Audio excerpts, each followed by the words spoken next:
இந்த வீடியோவில் பார்த்தீங்க அப்படின்னா அந்த 12 வோல்ட் உள்ள பேட்டரியை ஒரு லெமனை யூஸ் பண்ணி மறுபடியும் ரெக்கவர் பண்ண முடியுமா அப்படின்னு கேட்டிங்கன்னா எஸ் முடியும். இது வந்து ஒரு பயங்கரமான ஒரு ஓல்டான ஒரு பேட்டரி தான். இந்த பேட்டரியை வந்து ஒரு லெமனை யூஸ் பண்ணி ரெக்கவர் பண்ண முடியும் அப்படின்னு கேட்டிங்கன்னா ஈஸியாக முடியும்.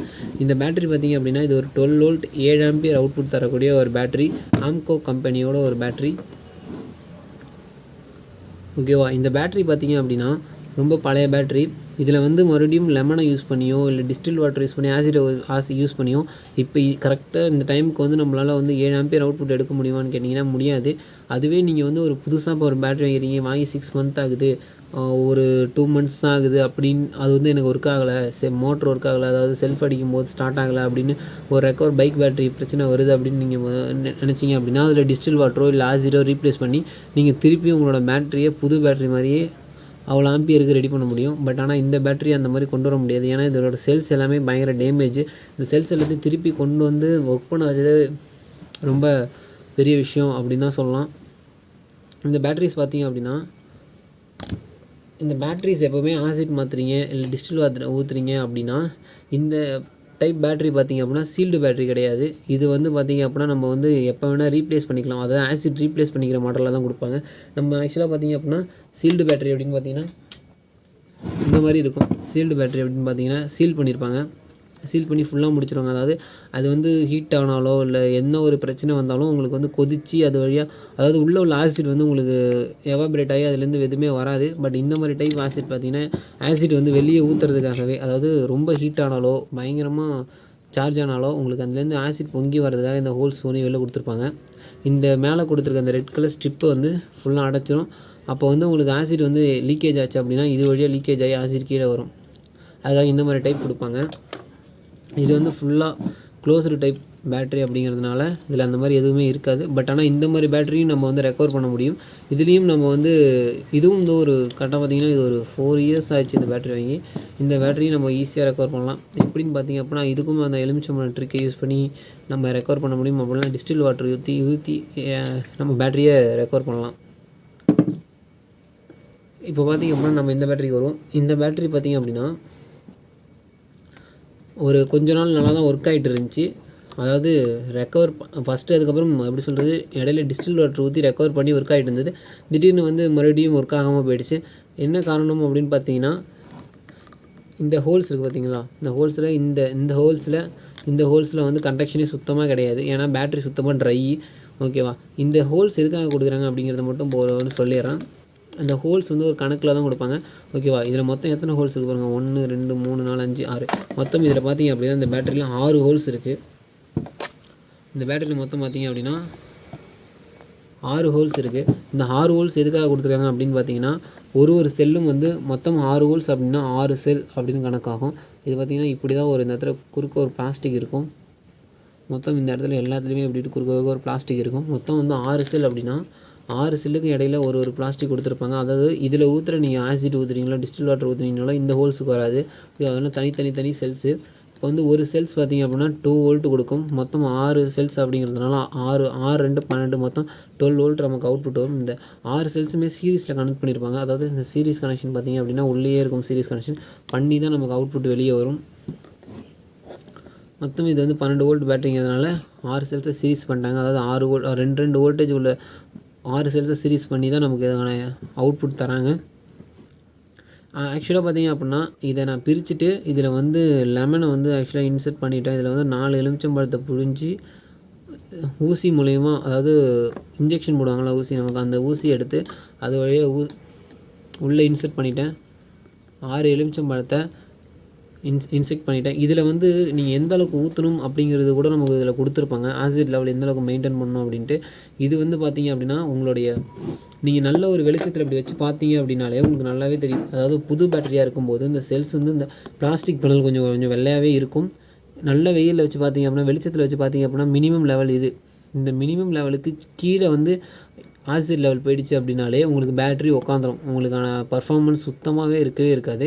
உங்களுக்கு வந்து ஆம்பியர் குறைஞ்சிரும். உங்களுக்கு லைட் எரியாது, எதுவுமே எரியாது, ஹார்ன் அடிக்காது, எந்த ஒரு பிரச்சனையுமே இருக்காது. அதாவது பைக் பேட்டரின்னு வைஸ் சொல்கிறேன், பைக் பேட்டரி இருக்கும் பட்சத்தில் சொல்கிறேன்.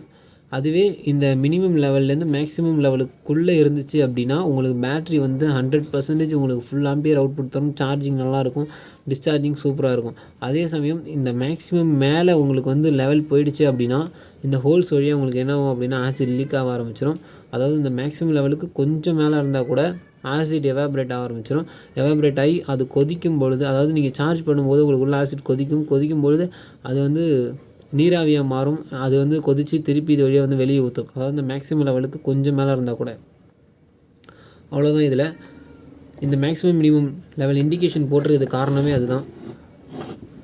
வேறு எதுவுமே இதில் மார்க் பண்ணியிருக்க மாட்டாங்க. அதாவது நீங்கள் பேட்டரி இப்படி எடுத்து வச்சு பார்த்தீங்கனாலே தெரியும். இப்போ பார்த்தீங்க அப்படின்னா கரெக்டாக அந்த மேக்ஸிமம் லெவலுக்கு மேலே தான் இருக்குது. ஏன்னா இப்போ நான் ஊற்றிருக்க எலுமிச்சம்பழம் பார்த்தீங்கன்னா ஒரு 4 எலுமிச்சம்பழத்தை ஆக்சுவலாக புழிஞ்சு ஊற்றிட்டேன். ஆனால் நிறையவே இருக்குது உள்ளே ஃபுல்லாகவே உங்களுக்கு உள்ளே தண்ணி நிற்கிது. அதாவது இந்த எலுமிச்சை சாறு நிற்கிது. இந்த பேட்டரி பார்த்தீங்க அப்படின்னா லெட் ஆசிட் பேட்டரி. இப்போ நம்ம ஊற்றிருக்கிறது பார்த்தீங்கன்னா சிட்ரிக் ஆசிட். அதனால் எதாவது பிரச்சனை வருமானு கேட்டிங்கன்னா வராது.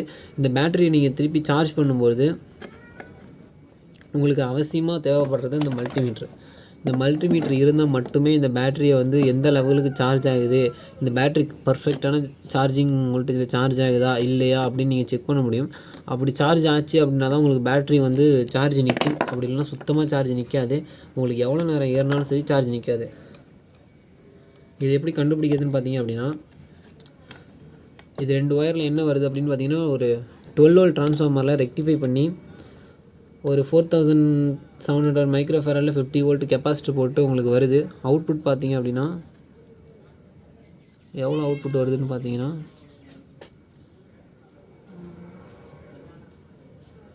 ஆக்சுவலாக பார்த்தீங்கன்னா 19 வோல்ட் சம்திங் வந்துட்டுருக்கு. 12 வோல்ட் போட்டு கெப்பாசிட்டி பூஸ்ட் பண்ணதுனால எனக்கு பார்த்தீங்க அப்படின்னா 19 வோல்ட் பக்கம் வந்துட்டுருக்கு. நமக்கு வந்து பார்த்திங்க அப்படின்னா ஒரு 12 வோல்ட் பேட்டரி சார்ஜ் ஆகிறதுக்கு வந்து ஒரு 12 வோல்ட் 3 ஆம்பியர் ட்ரான்ஸ்ஃபார்மரே போதும். அதை நீங்கள் ரெக்டிஃபை பண்ணி ஒரு கெப்பாசிட்டி கொடுத்துட்டிங்கனாலே உங்களுக்கு 12 வோல்ட் எபோவ் பக்கம் வோல்டேஜ் போயிடுறதுனால உங்களுக்கு வந்து கண்டிப்பாக உங்களுடைய பேட்டரி வந்து சார்ஜ் ஆகும். இந்த பேட்டரியில் நீங்கள் என்ன பண்ணணும் அப்படின்னா உங்களுடைய ப்ளஸ் வோல்ட்டை ப்ளஸ் லைன்லேயும் நெகட்டிவ் வோல்ட்டை நெகட்டிவ் லைன்லேயும் கொடுத்துடணும். கொடுத்துட்டு இது பார்த்திங்கன்னா நெகட்டிவ் ஒயரை நெகட்டிவ் ஒயரில் கனெக்ட் பண்ணிக்கணும். மாற்றி கனெக்ட் பண்ணிட்டீங்க அப்படின்னா உங்களுக்கு பேட்டரி இருந்த பேட்டரியும் ஒர்க் ஆகாமல் போயிடும், சுத்தமாக போயிடும். ஏற்கனவே ஒர்க் ஆகாமல் தான் போயிடுச்சு பாருங்கள். அப்படி கனெக்ட் பண்ணிவிட்டு இப்போ நீங்கள் வோல்டேஜ் செக் பண்ணணும். அதாவது நீங்கள் பேட்டரியோட கனெக்ட் பண்ண பிறகு வோல்டேஜ் செக் பண்ணணும். இப்போ வோல்டேஜ் லெவல் எந்த அளவுக்கு இருக்குது அப்படின்ட்டு இப்போ பாருங்கள் வோல்டேஜ் லெவல் குறையும். பாருங்கள் வோல்டேஜ் வந்து பார்த்திங்கன்னா 15.6869 அந்த ரேஞ்சுக்கு உங்களுக்கு வோல்டேஜ் காட்டுது. அதாவது 15 வோல்ட் பக்கம் வந்துருச்சு. ஏன்னு பார்த்தீங்க அப்படின்னா 19 வோல்ட்லேருந்து 4 வோல்ட் குறைஞ்சி 15 பக்கம் வந்துருச்சு. பட் ஆனால் இப்போ பார்த்தீங்க அப்படின்னா இதுலேருந்து தெரிஞ்சுக்கலாம் ஓகேவா. நமக்கு வந்து எப்படின்னா எபோவ் 12 வோல்ட் நிற்கிது அப்படிங்கும்போது நமக்கு வந்து 6 செல்ஸுமே ஒர்க் ஆகுது அப்படின்னு அர்த்தம். அதாவது இதை வச்சு தான் நம்ம செக் பண்ண முடியும் 6 செல்ஸும் ஒர்க் ஆகுதா இல்லையான்ட்டு. 6 செல்ஸும் ஒர்க் ஆகிறதுக்கு காரணம் அப்படி பார்த்தீங்கன்னா 12 வோல்ட் எபோவ் பக்கம் நின்றுச்சு அப்படின்னா உங்களுக்கு வந்து 6 செல்ஸும் ஒர்க் ஆகுது அப்படின்னு அர்த்தம்.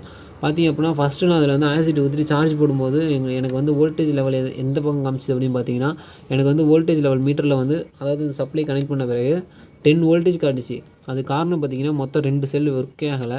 எந்தெந்த செல்ஸ்னு பார்த்தீங்கன்னா இந்த செல்லும் சுத்தமாக ஒர்க் ஆகலை. இந்த செல்லை திருப்பி எப்படி ஒர்க் பண்ண வச்சேன் அப்படின்னு பார்த்தீங்கன்னா ஒரு திருப்பிலி ஒன்று எடுத்து ஆக்சுவலாக பார்த்தீங்கன்னா ஒரு திருப்பிலி ஒன்று எடுத்து உள்ளே வந்து விட்டு சும்மா லைட்டாக அப்படி இப்படியே ஆட்டினேன். நெக்ஸ்ட் வந்து இப்படி இடிச்சு விட்டேன். நெக்ஸ்ட் பேட்டரியை கொஞ்சம் நல்லா குளுக்குனதுக்கு எனக்கு வந்து பார்த்திங்க அப்படின்னா இந்த செல்லு மறுபடியும் ஒர்க் ஆக ஆரம்பிச்சு, இந்த செல்லும் ஒர்க் ஆக ஆரம்பிச்சிச்சு. ஏன் இப்படி ஒர்க் ஆக ஆரம்பிச்சிச்சு பார்த்தேன் அப்படின்னா உங்களுடைய ஆசிட் வந்து உங்களுக்கு உள்ளே நல்லா சென்ட் ஆகி உங்களுக்கு வந்து பேட்டரி செல்ஸில் வந்து மறுபடியும் பட்டு உங்களுக்கு வந்து கண்டக்ஷன் ஏற்படுத்திட்டோம். அதனால் நமக்கு வந்து இந்த 2 செல்லும் மறுபடியும் ஒர்க் ஆக ஆரம்பிச்சனால எனக்கு 15 வோல்ட் பக்கம் போயிடுச்சு. 15 வோல்ட் பக்கம் போகவும் எனக்கு வந்து சார்ஜிங் வந்து 12 வோல்ட் ஆகிடுச்சு. அது வந்து உங்களுக்கு வந்து மறுபடியும் உங்கள்கிட்ட மீட்ரு இல்லை, நான் எப்படி தான் செக் பண்ணுறதுன்னு கேட்டிங்க அப்படின்னா மொத்தம் 6 செல்ஸையும் எடுத்து வச்சுக்கோங்க. ஓப்பன் பண்ணி பார்த்துட்டு இந்த செல் எல்லா செல்லையும் பார்த்தீங்க அப்படின்னா உங்களுக்கு வந்து பேட்டரியோட அந்த ஆசிட் உள்ளே வந்து கொதிக்கிறது உங்களுக்கு தெரியும். ஆசிட் அதாவது தண்ணி உள்ளே வந்து நீங்கள் டிஸ்டில் வாட்டர் ஊற்றுனீங்கன்னா உங்களுக்கு டிஸ்டில் வாட்டர் உள்ளே வந்து கொஞ்சம் நேரம் போக உங்களுக்கு கொதிக்க ஆரம்பிச்சிடும். எந்த செல்லில் வந்து கொதிக்கலையோ அந்த செல்லில் வந்து உங்களுக்கு ஒரு குச்சியோ எதையோ எடுத்து நீங்கள் வந்து கொஞ்சம் நேரத்துக்கு லைட்டாக உள்ளே விட்டு இப்படி கண்டக்ஷன் ஏற்படுத்தி விட்டீங்க அப்படின்னா உங்களுக்கு பேட்டரி அந்த செல் மறுபடியும் ஒர்க் ஆகும். இன்கேஸ் ஒர்க் ஆச்சுன்னா உங்களுக்கு இல்லைனா உங்கள் பேட்டரி அவ்வளோதான். அதாவது ஓகே இப்போ வந்து 6 செல்லில் உங்களுக்கு வந்து ஒரு செல் ஒர்க் ஆகலைனா கூட அது சுத்தமாக வேஸ்ட்டு தான் என்னை பொறுத்த வரைக்கும். ஏன்னா 6 செல்லுமே உங்களுக்கு வந்து சீரிஸ் கனெக்ஷனில் இருக்கிறதுனால ஒரு செல் ஒர்க் ஆகலைனா கூட மீதி வந்து 5 செல் வந்து உங்களுக்கு எவ்வளோ தான் பர்ஃபெக்டாக ஒர்க் ஆனாலும் உங்களுக்கு வந்து அந்த பவர் அவுட்புட் கரெக்டான அவுட்புட் உங்களுக்கு கிடைக்காது. அதனால் பேட்ரி சுத்தமாக வேஸ்ட் அப்படின்னு தான் சொல்லுவேன். ஓகேவா? இதுக்காக நான் யூஸ் பண்ணது பார்த்திங்கன்னா ஒரு 4 எலுமிச்சம்பழத்தை புழிஞ்சு உள்ளே ஊற்றி விட்ருக்கேன். நீங்களும் அந்த மாதிரி உங்கள் பேட்டரிக்கு ஊற்றி ட்ரை பண்ணுங்கள். ஊற்றி ட்ரை பண்ணும்போது பேட்டரி சார்ஜ் போடுங்க. சார்ஜ் போடும்போது மெயினாக என்ன பார்க்கணும் அப்படின்னு பார்த்தீங்க அப்படின்னா, அதில் கொடுத்துருக்க அந்த ஸ்ட்ரிப்பை கழட்டிட்டு ஓப்பன் பண்ணி தான் சார்ஜ் போடணும். அப்படி ஓப்பன் பண்ணி சார்ஜ் போடாத பட்சத்தில் பேட்டரி வெடிச்சிடும். நீங்கள் ஓப்பன் பண்ணி சார்ஜ் போட்டிங்க அப்படின்னா பேட்டரியிலேருந்து எந்த ஒரு எக்ஸ்ப்ளோஷனும் வராது. அதேமாதிரி பேட்டரியோட டெம்பரேச்சர் அடிக்கடி செக் பண்ணிகிட்டே இருங்க, எவ்வளோ ஹீட் ஆகுது அப்படின்ட்டு. அதேமாதிரி 6 செல்லுமே உங்களுக்கு ஒர்க் ஆகுதா அப்படின்ட்டு மீட்டரை வச்சு பாருங்கள், செக் பண்ணி பாருங்கள் எவ்வளோ ஆம்ஸ் கரண்ட் எடுக்குதுன்ட்டு, அதை எவ்வளோ வோல்டேஜ் எடுக்குது அப்படின்ட்டு நீங்கள் பார்த்தீங்க அப்படின்னா அதுக்கு தகுந்த மாதிரியே உங்களுக்கு, அதாவது 12 வோல்ட்டுக்கு மேலே எடுக்கணும்.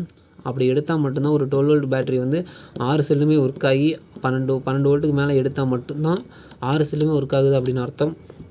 அதே இந்த மாதிரி ஒரு 6 வோல்ட் பேட்டரி அப்படின்னு பார்த்தீங்கன்னா 6 வோல்ட் எபோவ் பக்கம் எடுக்கணும். 6 வோல்ட் எபோவ் பக்கம் எடுத்தால் மட்டும்தான் இந்த 6 வோல்ட் பேட்டரி ஒர்க் ஆகுது அப்படின்ற அர்த்தம். அப்படி இல்லை அப்படின்னா இந்த பேட்டரி வேஸ்ட், அதாவது ஒர்க் ஆகலை, செல்ஸ் எல்லாம் டேமேஜ் அப்படின்னு அர்த்தம். இந்த மாதிரி பேட்டரி இருந்தாலும் இதுக்கும் நீங்கள் இந்த மாதிரி ஆசிட் ஊற்றி நீங்கள் செக் பண்ணி பாருங்கள், ஒர்க் ஆகும். இதுக்கு யூஸ் பண்ணுறதுக்கு என்கிட்ட எலுமிச்சம்பழம் இல்லாதனால நான் இதை யூஸ் பண்ண மாதிரி வச்சுருக்கேன்.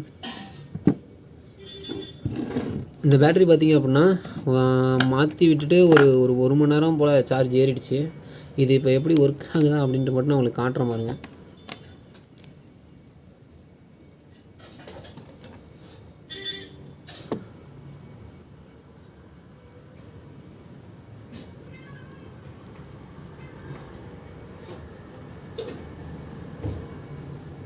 பேட்ரி மறுபடியும் பர்ஃபெக்டாக ஒர்க் ஆக ஆரம்பிச்சிருச்சு.